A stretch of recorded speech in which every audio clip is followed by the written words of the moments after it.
Et si le soutien automatique et inconditionnel à Israël n'était plus une évidence pour tous les Juifs?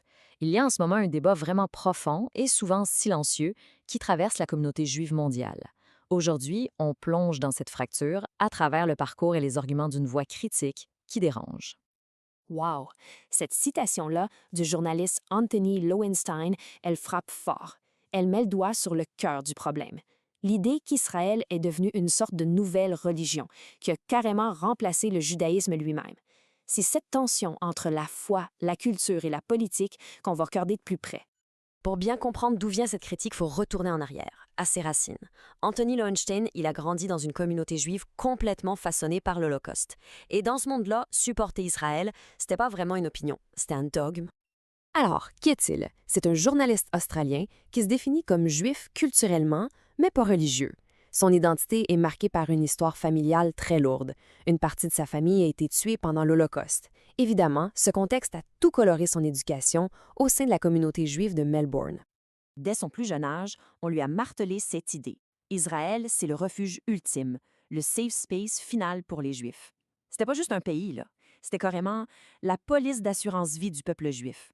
Une idée simple, puissante, et pour la génération d'après la Shoah, c'était presque sacré.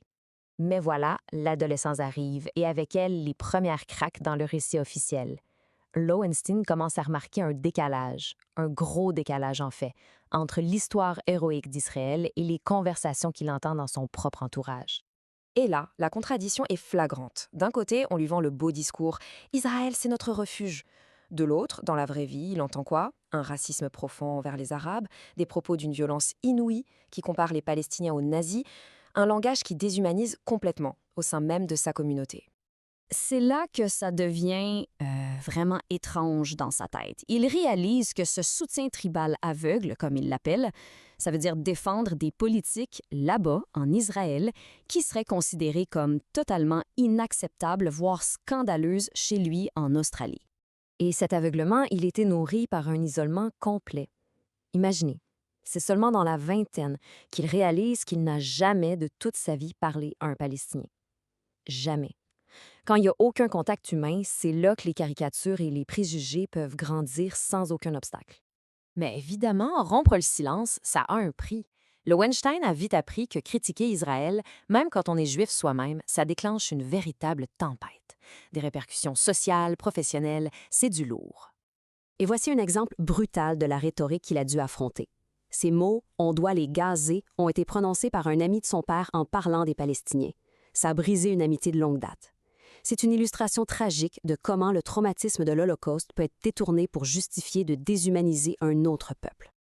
L'insulte ultime lui a été lancée en pleine face, celle de capot. Un capot, c'était un prisonnier juif dans les camps nazis qui collaborait avec les gardes. C'est une arme rhétorique. Elle n'est pas faite pour débattre. Elle est faite pour anéantir moralement la personne, l'associer à la trahison absolue. Et ce n'était pas juste des insultes en l'air, c'était organisé. Il a été mis à l'écart par des amis. Il a reçu des menaces de mort, la plupart venant d'autres juifs. Le lobby pro-israélien a fait pression sur son éditeur pour détruire son livre. Il y a même eu des appels au Parlement pour que son livre, qui n'était même pas encore écrit, soit banni. C'est dire. On pourrait se dire, OK, mais c'est l'histoire d'une seule personne. En fait, pas vraiment. Son parcours, c'est le symptôme de quelque chose de beaucoup plus grand. Une vraie fracture qui divise aujourd'hui le monde juif. Alors, est-ce que c'est une exception ou est-ce qu'on assiste à un véritable mouvement de fond? Les anecdotes personnelles, c'est parlant, mais les chiffres, eux, révèlent l'ampleur du phénomène. Et tenez-vous bien parce que les données sont assez frappantes. Un sondage de 2024 auprès des Juifs américains montre que 60 d'entre eux croient qu'Israël a commis des crimes de guerre et près de 40 croient qu'Israël commet un génocide. Le mot est lâché.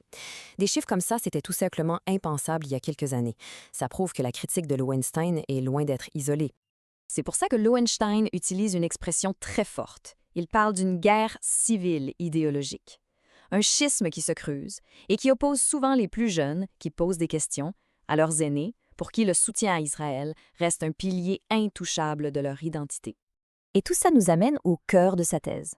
Ce qu'il demande, c'est un examen de conscience, une réévaluation fondamentale des liens entre l'identité juive, l'idéologie sioniste et l'État d'Israël. Et là, il est essentiel de faire une distinction claire. Le sionisme, c'est une idéologie politique moderne qui est née à la fin du XIXe siècle. Le judaïsme, c'est une religion et une culture qui ont des milliers d'années.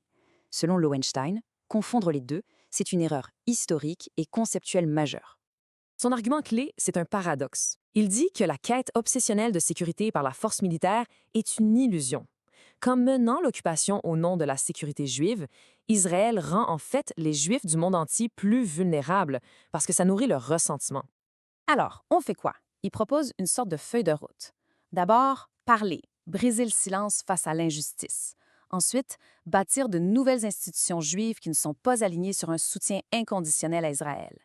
Puis, créer des alliances avec d'autres communautés. Et surtout, redéfinir la sécurité. Comprendre que la vraie sécurité vient de la justice pour tous, pas de la domination militaire. Cette phrase, elle résume toute sa position. C'est un refus catégorique d'un nationalisme qui se construirait en prenant la terre et les droits d'un autre peuple. Pour lui, une patrie ne peut pas être légitime si son fondement même est une injustice. Et on termine là-dessus avec cette question qui découle directement de tout son argument. Si un État créé spécifiquement pour la sécurité des Juifs rend les Juifs partout dans le monde moins en sécurité, alors quel est son but? C'est une interrogation provocante qui remet en question les fondements même du projet et qui laisse matière à réflexion.